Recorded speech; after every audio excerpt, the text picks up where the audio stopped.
Hello guys, this is me Hasan and welcome to Hasan academy. तो हम लोग आज फिर से एक केमिस्ट्री के टॉपिक डिस्कस करेंगे जो कि बहुत ज़्यादा इंपॉर्टेंट है और उसका नाम है नेम रिएक्शन।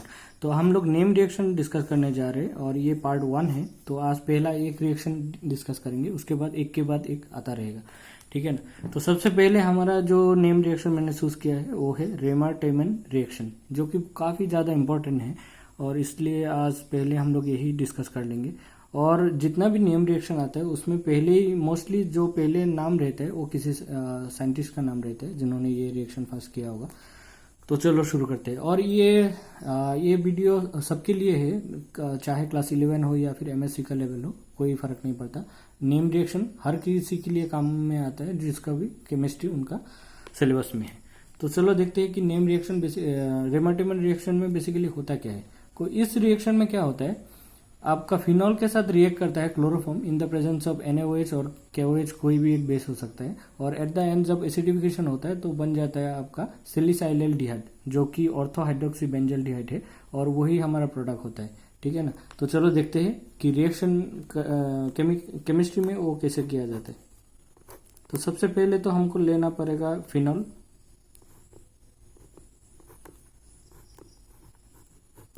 फिनॉल रिएक्ट करेगा आपका नंबर 1 क्लोरोफॉर्म CHCl3, ट्राइक्लोरोमीथेन बोल सकते हैं, जिसका कॉमन नेम क्लोरोफॉर्म बोलते हैं, in the presence of NaOH। NaOH को मैं एज ए प्लस करके लिख दिया और नंबर 2 दे के भी लिख सकते हैं। और उसके बाद एसिडिफिकेशन, जिसको मैं सिंपली H+ से लिख देता हूँ। तो यहाँ के इसके बाद ये प्रोडक्ट क्या बनेगा, ये प्रोडक्ट बनाएगा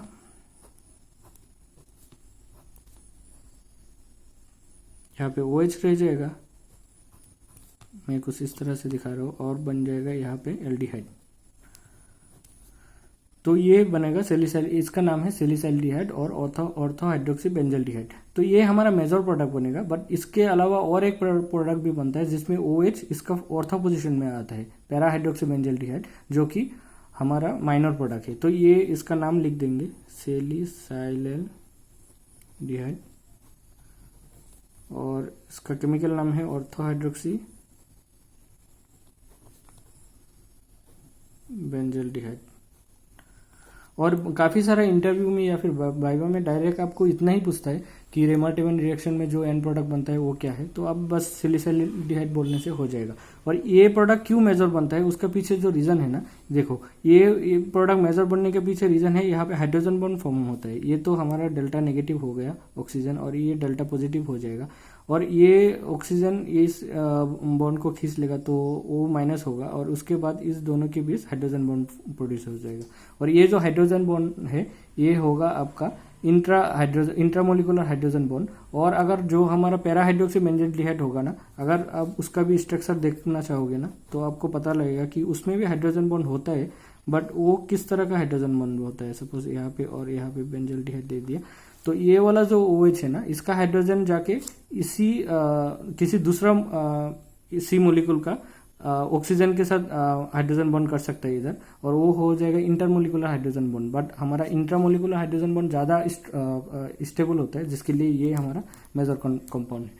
तो ये तो हो गया सिर्फ नेम रिएक्शन। काफ़ी सारा एग्जाम है जिसमें सिर्फ आपका रिएक्शन दिया जाएगा, इतना तक ही दिया जाएगा, और आपको पूछेगा उसका नाम क्या है। जैसे एक एग्जाम है नाइपर JEE जो आज हो रहा था, तो उस एग्जाम में भी इतना ही पूछा जाता है, इतना डिटेल्स में नहीं पूछता। बट काफ़ी सारा एग्जाम जैसे IIT JEE हो गया, नीट का एग्जाम हो गया, या फिर कोई गेट नेट लेवल का एग्जाम, JEM लेवल का एग्जाम, तो उसमें आपका डिटेल्स में जानना होता है कि आखिर होता क्या है। तो चलो हम लोग देखेंगे मैकेनिज्म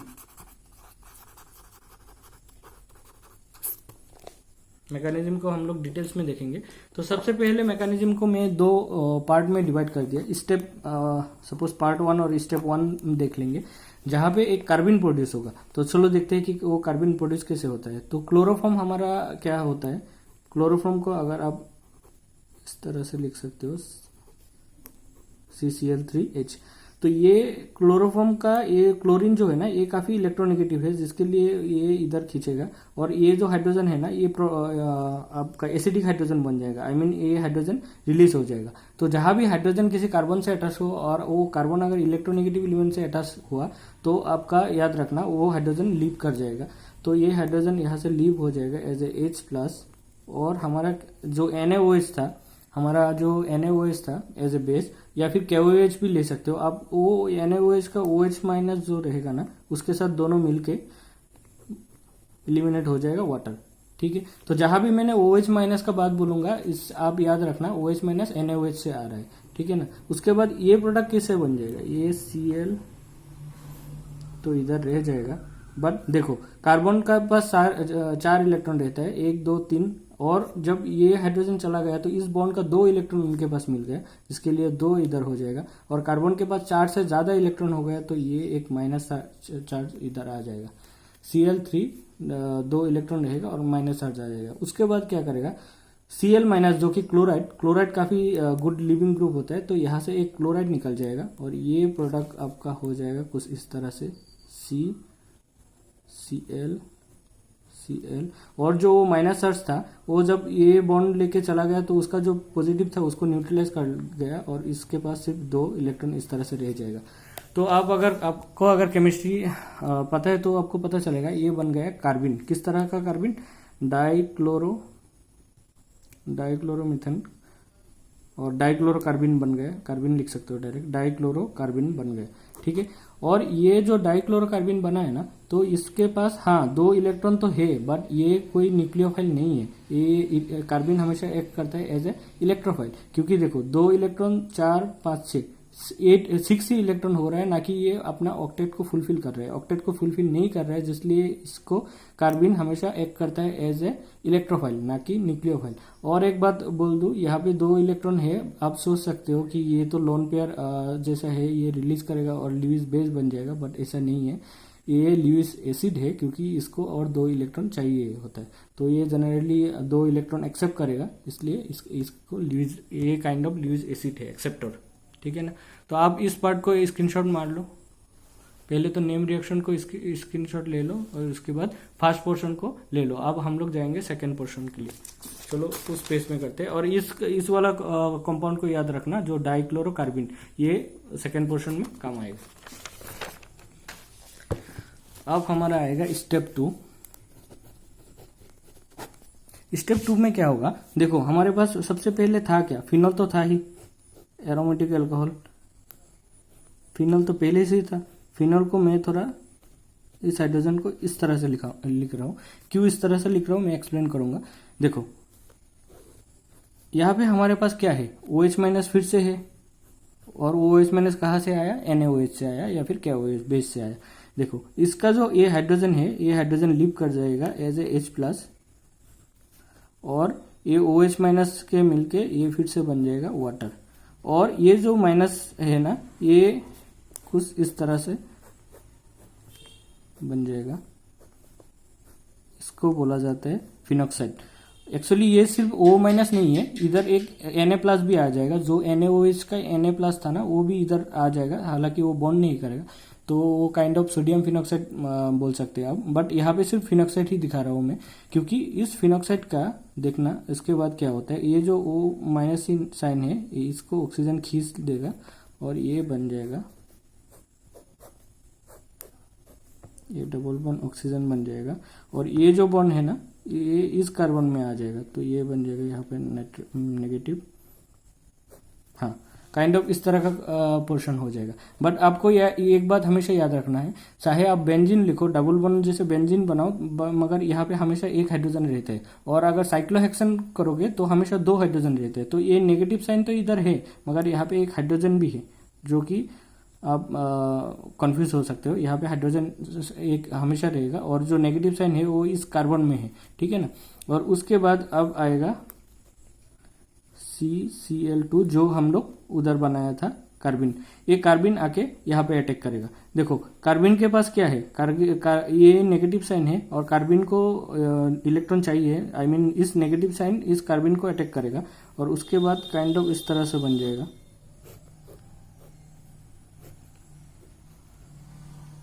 हम इसको इस तरह ही रहने देते हैं। और देखो हाइड्रोजन को मैं ऊपर की ओर दिखा रहा हूँ, और ये जो नेगेटिव साइन है ये कार्बिन को अटैक करेगा, कार्बिन Cl रह जाएगा, और कार्बिन में ये नेगेटिव साइन जाके कार्बिन में बैठ जाएगा, कार्बिन में रहेगा। और ये 2 इलेक्ट्रॉन क्या हुआ, ये इसमें बॉन्ड कर दिया, ठीक है ना। ये जो 2 इलेक्ट्रॉन था कार्बन के पास, ये यहाँ पे बॉन्ड कर लिया। उसके बाद क्या होगा, दिखाई दे रहा है ना, हाँ। उसके बाद ये जो नेगेटिव साइन है इसको स्टेबलाइज करने के लिए ये hydrogen as a H+ release हो जाएगा। और एक बात याद रखना, जब हमारे ये कंपाउंड था ना यहाँ पे, तब ये एक्चुअली यहाँ पे 2 4 और ये नेगेटिव साइन भी है ना, ये लोकलाइज हो रहा था, तो ये काइंड ऑफ एरोमेटिक जैसा कंपाउंड था। तो ये जब ऐसा बन गया तो sp3 का 4 बॉन्ड होने की वजह से sp3 हाइब्रिडाइज हो गया और ये अपना एरोमेटिसिटी लॉस कर गया। तो रिंग का एक्टिवेटिंग बोलो या फिर एरोमेटिसिटी बैक करने के लिए हाइड्रोजन अपना एज ए H+ रिलीज हो जाएगा, प्रोटॉन बन के रिलीज हो जाएगा, और ये जो बॉन्ड है ना ये रिंग में वापस दे देगा। तो दिखाते हैं मैं आपको, तो ये यहाँ पे दिखा दिया एज ए इस तरह से चला जाएगा, और ये जो बॉन्ड है ना ये यहाँ पे आ जाएगा, और ये जो ऑक्सीजन है ना, ऑक्सीजन इस बॉन्ड को फिर से खींच लेगा अपने ओर, तो ये बन जाएगा O-, ठीक है ना।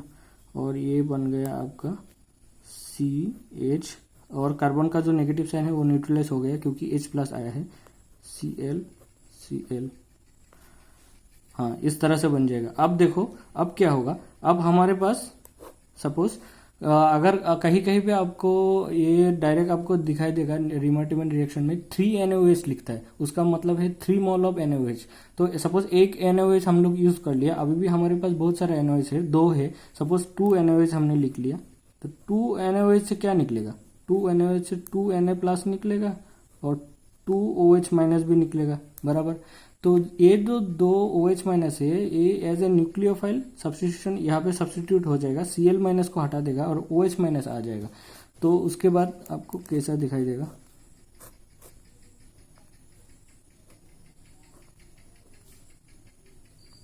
H तो रह जाएगा बट 2 OH आ जाएगा यहाँ पे, और हमारा जो Cl है, दोनों Cl एज ए Cl- गया है और Na+ के साथ मिलके NaCl कर दिया, ठीक है। और उसके बाद इसका नेक्स्ट स्टेप क्या होगा, और ये तो OH- एज ऐसे ही रह जाएगा, OH- ही रह जाएगा।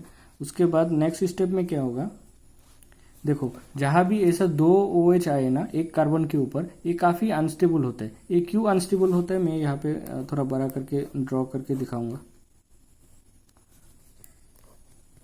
O-, और इस कार्बन में एक हाइड्रोजन तो है, एक हाइड्रोजन इधर रह जाएगा, और एक OH है, और यहाँ पे और एक OH है। देखो इस तरह का जब आएगा ना, तब आपको एक बात याद रखना है कि ये काफी अनस्टेबल इसलिए होता है क्योंकि ये जो OH है ना, इसमें से कोई एक OH क्या करता है, एज ए OH- इस बॉन्ड को लेके इस तरह से रिलीज होता है, और ये जो H है यहाँ से सिर्फ एज ए H+ लेता है, इसको H+ लेके क्या बन जाता है, OH- प्लस H+ बन जाता है आपका H2O।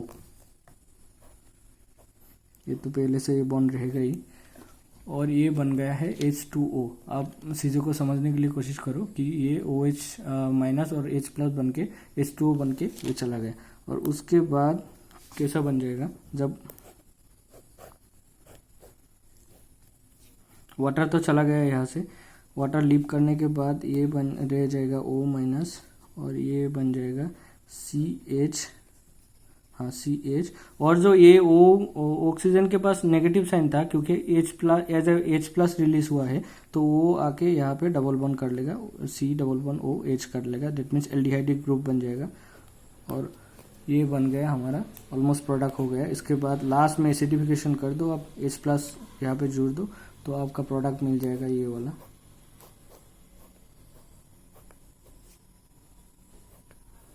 OH हो जाएगा और यहाँ पे बन गया एल्डिहाइड। तो ये बन गया हमारा प्रोडक्ट जो है सैलिसाइल एल्डिहाइड, यहाँ पे अगर C+OH होता तो सैलिसाइलिक एसिड होता, तो वो कॉल्बी स्मिथ रिएक्शन में आएगा, वो बाद में दिखाऊंगा नेक्स्ट रिएक्शन में। तो आप इसको एक बार स्क्रीनशॉट ले लो स्टेप 2 को, हालांकि एक बार में नहीं आएगा, इतना तक ले लो, फिर बाकी भी ले लो। हाँ, तो आपको समझ में आ गया होगा कि आखिरकार यहाँ पे क्या हो रहा है। सबसे पहले जो फिनॉल था, फिनॉल से H+ रिलीज हो जाएगा और फिनॉक्साइड बन जाएगा। उसके बाद फिनॉक्साइड का ऑक्सीजन का वो नेगेटिव इधर आ जाएगा, जिसके वजह से ये इस कार्बन में नेगेटिव साइन प्रोड्यूस होगा। उसके बाद वो कार्बिन से रिएक्ट कर जाएगा और कार्बिन से रिएक्ट करने के बाद इस तरह का कंपाउंड बन जाएगा। और इसके बाद क्या होगा, इस H+ एज ए रिएक्ट कर रिलीज होके इसको न्यूट्रलाइज करने की कोशिश करेगा और ये न्यूट्रलाइज कर लेगा और OH- रह जाएगा। उसके बाद ये जो 2 Cl है, 2 रिप्लेस कर जाएगा OH- से और हमारा ये प्रोडक्ट बन जाएगा। और इसके बाद इस दोनों OH एक ही कार्बन में रहने से अनस्टेबल होता है, वहाँ से वाटर रिलीज हो जाएगा।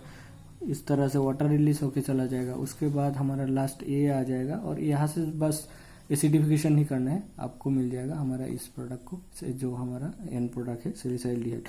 तो ये मैकेनिज्म काफ़ी इंपॉर्टेंट है, ताकि कभी आपको सेमेस्टर के एग्जाम में पूछ सकता है, या फिर किसी रिएक्शन में भी ऐसा इंटरमीडिएट क्या बनता है जो कार्बिन होता है, या फिर किसी भी स्टेप को आपको पूछ सकता है।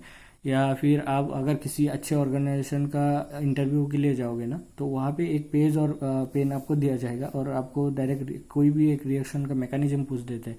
जैसे ONGC का इंटरव्यू हो गया, या फिर कोई भी दूसरा का हो गया, तो टीफर का हो गया, उस तरह का वहाँ पे आपको ये रिएक्शन आना बहुत ज़रूरी है। और कोई भी नेम रिएक्शन तभी आपको अच्छा लगता है सीख के, जब आप उसका मैकेनिज्म को अच्छे से पता होता है। तो इस वीडियो को शेयर करना, और आगे मैं एक के बाद एक और नेम रिएक्शन लाता रहूँगा, ताकि आपको चीज़ें इजी हो जाए। नेक्स्ट शायद कॉल्वे स्मिथ रिएक्शन होगा, जिसमें सैलिसाइलिक एसिड कैसे प्रोड्यूस होता है वो दिखाऊंगा। Thank you for watching and please do subscribe and share.